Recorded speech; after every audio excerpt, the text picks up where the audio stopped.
আসসালামু আলাইকুম, কেমন আছেন সবাই? আশা করি ভালো আছেন। আজকের ভিডিওটি হচ্ছে JDC West water test plus হচ্ছে স্লাস ডিসপোজাল পাথরের উপর হচ্ছে যে নতুন ভার্সন লঞ্চ হয়েছে 2.2। এটা হচ্ছে নভেম্বর 2024-এ হচ্ছে লঞ্চ করেছে। আমরা যারা এর তথ্যগুলি জানি তারা তো জানি, আর যারা জানি না তাদের জন্য খুবই কাজে আসবে এই ভিডিওটি। তো ফার্স্ট অফ অল এই ভার্সনে হচ্ছে কি ধরনের মেজর চেঞ্জ হয়েছে আমি সেই বিষয়গুলো নিয়ে আলোচনা করব। তো যারা এই ভিডিওটি ওপেন করেছেন অবশ্যই আমি জানি তারা এই সেক্টরে জব করেন। ভিডিওটি মনোযোগ সহকারে শুনলে অবশ্যই আপনার জন্য খুবই উপকারে আসবে। তো ফার্স্ট অফ অল এই ভার্সনটাতে সবচেয়ে বেশি মেজর চেঞ্জ আসছে হচ্ছে স্লাস টেস্টের উপর। তার আগে ছোটোখাটো যে তথ্যগুলি চেঞ্জ হয়েছে সেটা হচ্ছে যেমন আপনার ইটিপিতে যদি থার্ড পার্টি হচ্ছে স্যাম্পলিং করে সেই ক্ষেত্রে কিন্তু আপনার এটা হচ্ছে অনলাইনে আপলোড হবে, অর্থাৎ আপনি এই তথ্যগুলি সর্বোচ্চ 18 ঘন্টা আগে আপনাকে আপডেট করা হবে, অর্থাৎ আপনাকে জানিয়ে দেওয়া হবে কিছু তথ্য তারা সংগ্রহের মাধ্যমে।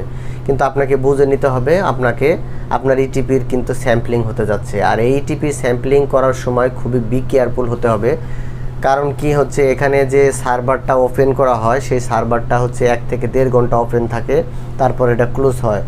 যখনই হচ্ছে থার্ড পার্টি আপনার ইটিপিতে স্যাম্পলিং করতে আসবে তখনই জিপিএস ট্র্যাকারের মাধ্যমে তাদেরকে নজরদারি করা হবে এবং তারা আপনার ইটিপিতে আসার আগেই তারা কিন্তু অটোমেটিকলি সেইখানে বিভিন্ন গেটের ছবি থেকে শুরু করে প্রত্যেকটা পয়েন্টের আপনার ছবি নেবে এবং আপনার ইটিপিতে যে পানিটা ডিসচার্জ হচ্ছে সেই পানির সরাসরি আপনার অনলাইন ভিত্তিক ছবি নিয়ে সাথে সাথে সেটা আপলোড করে দিবে।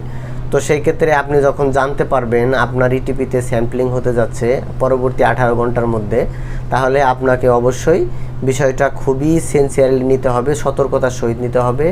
ইটিপিতে যে পানিটা আসতেছে সেই পানিটাকে অবশ্যই কিভাবে আনলে ভালো হয় সেটা আপনার নিজ দায়িত্বে, সেটাকে কিন্তু আপনাকে নজরদারি করতে হবে। তারপরে যেটা বলবো হচ্ছে স্লাস টেস্টের বিষয়টা, এটা হচ্ছে বড় ধরনের চেঞ্জ আসছে। অর্থাৎ আপনার ইটিপিটা যদি 15 কিউবিক মিটারের নিচে ডিসচার্জ হয় তাহলে প্যারামিটারগুলোই এক ধরনের হবে, আর যদি আপনার ইটিপিটা 15 কিউবিক মিটারের উপরে ডিসচার্জ করে সেই ক্ষেত্রে কিন্তু বিষয়টা অন্যরকম হবে। তার আগে বলি হচ্ছে এখানে ডিসচার্জ করার ক্ষেত্রে কয়েকটা ল্যাঙ্গুয়েজ ইউজ করা হয়। একটা হচ্ছে ডাইরেক্ট ডিসচার্জ আর একটা হচ্ছে ইনডাইরেক্ট ডিসচার্জ। আমরা অনেকেই ভুল করে থাকি যে আসলে ডাইরেক্ট ডিসচার্জটা কি, ইনডাইরেক্ট ডিসচার্জটা কি। ডাইরেক্ট ডিসচার্জটা হচ্ছে আপনার ইটিপি যদি নিজে ট্রিটমেন্ট করে নিজে ডিসচার্জ করেন, অর্থাৎ আপনার ফ্যাক্টরিতে যদি নিজস্ব ইটিপি প্ল্যান্ট থাকে আর সেই ইটিপি প্ল্যান্টের মাধ্যমে যদি আপনার ওয়েস্ট ওয়াটারটা টেস্ট হয় এবং তারপরে সেটা যদি ডিসচার্জ করেন সেটা হচ্ছে ডাইরেক্ট ডিসচার্জ। আর ইনডাইরেক্ট ডিসচার্জ হচ্ছে ওইটা যেটা হচ্ছে নিজের ইটিপি নেই, অর্থাৎ আপনি একটা ইপিজেটের ভিতরে আপনার ফ্যাক্টরি আছে, তো সেই ক্ষেত্রে আপনার ফ্যাক্টরির ওয়েস্ট ওয়াটারটা একটা সেন্ট্রাল ইটিপিতে যাচ্ছে, সেখান থেকে ট্রিটমেন্ট হয়ে সেটা তারপর ডিসচার্জ হচ্ছে, সেটা হচ্ছে ইনডাইরেক্ট ডিসচার্জ।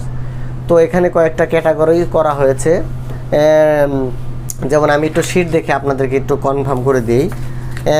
একটা পদ্ধতি হচ্ছে ডাইরেক্ট ডিসচার্জ, আর একটা হচ্ছে direct with pre treatment with sludge, আর একটা হচ্ছে direct with pre treatment without sludge, আর একটা হচ্ছে ডাইরেক্ট উইদাউট প্রি ট্রিটমেন্ট, আর একটা হচ্ছে জেএলডি তো আপনারা জানেনই, জিরো লিকুইড ডিসচার্জ। অর্থাৎ জিরো লিকুইড ডিসচার্জ হলে কিন্তু আপনাকে কোনো ধরনের টেস্ট করতে হচ্ছে না, অর্থাৎ শুধুমাত্র আপনাকে ট্রিটমেন্ট করার আগে এমআরএসএল টেস্টগুলি করতে হবে। জেডিএসসি এমআরএসএল টেস্টগুলি কিন্তু আপনাকে করতে হবে। তো যাই হোক, এখন হচ্ছে টেস্টের বিষয়টা যে চেঞ্জ আসছে সে বিষয়ে কথা বলি।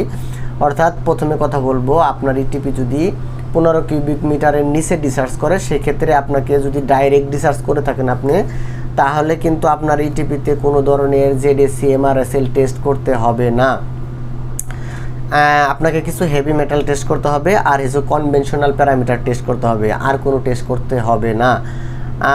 আর যদি আপনি ইনডাইরেক্ট ডিসচার্জ করেন সেই ক্ষেত্রে কিন্তু আপনাকে কোনো ধরনের টেস্ট করতে হবে না, কারণ এই টেস্টগুলি সবই হচ্ছে সেন্ট্রাল ইটিপি হচ্ছে টেস্টগুলি করবে। আর আপনার যদি জেডিএলডি হয় তাও কোনো ধরনের টেস্ট করতে হবে না যদি 15 কিউবিক মিটারের নিচে ডিসচার্জ করেন।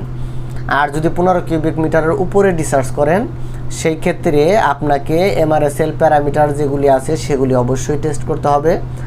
আর হচ্ছে আপনার জেডিএলসি হেভি মেটালের যে বিষয়টা আছে সেটা কিন্তু আপনাকে টেস্ট করতে হবে এবং কনভেনশনাল প্যারামিটারগুলোও টেস্ট করতে হবে।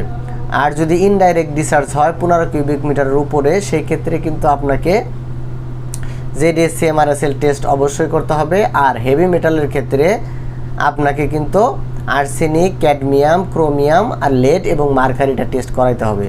বাকিগুলি কোনো কিছুই টেস্ট করাতে হবে না।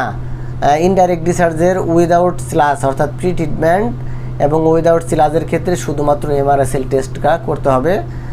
আর হচ্ছে যে হেভি মেটালগুলি টেস্ট করতে হবে, অন্যগুলি করতে হবে না। আর যে ডিএলডির ক্ষেত্রে হচ্ছে আপনার শুধু জেডিএসসি এমআরএসএল টেস্টগুলি করতে হবে, আর বাকি কোনো কিছুই করতে হবে না। তো আমি আসলে আপনাদেরকে যতটা খোলামেলা বলার চেষ্টা করলাম, যদি আপনার আন্ডারস্ট্যান্ডিংয়ে কোনো ধরনের ভুল বা আন্ডারস্ট্যান্ডিংয়ে মিসিং হয়ে থাকে তাহলে আমাকে নক করতে পারেন, আমার ভিডিওতে আপনি কমেন্টস করতে পারেন, আমার পেজটাকে আপনি ফলো করে রাখতে পারেন। আমি কিন্তু ধারাবাহিকভাবে আপনাদের ভালোবাসা পেলে এ ধরনের আপডেট নিয়ে আসব। তো আপনারা অবশ্যই সুস্থ থাকবেন, ভালো থাকবেন। আর যদি এই ধরনের শীট আপনার প্রয়োজন হয়, এই শীটটা যদি প্রয়োজন হয় তাহলে অবশ্যই আপনি আমাকে নক করবেন, পেজটা ফলো দিবেন। সবার ভালোবাসা বেশি বেশি পেলে আমি আমার এই ভিডিওগুলি করতে কন্টিনিউ করব। সবার সুস্বাস্থ্য এবং দীর্ঘায়ু কামনা করে শেষ করছি। আসসালামু আলাইকুম।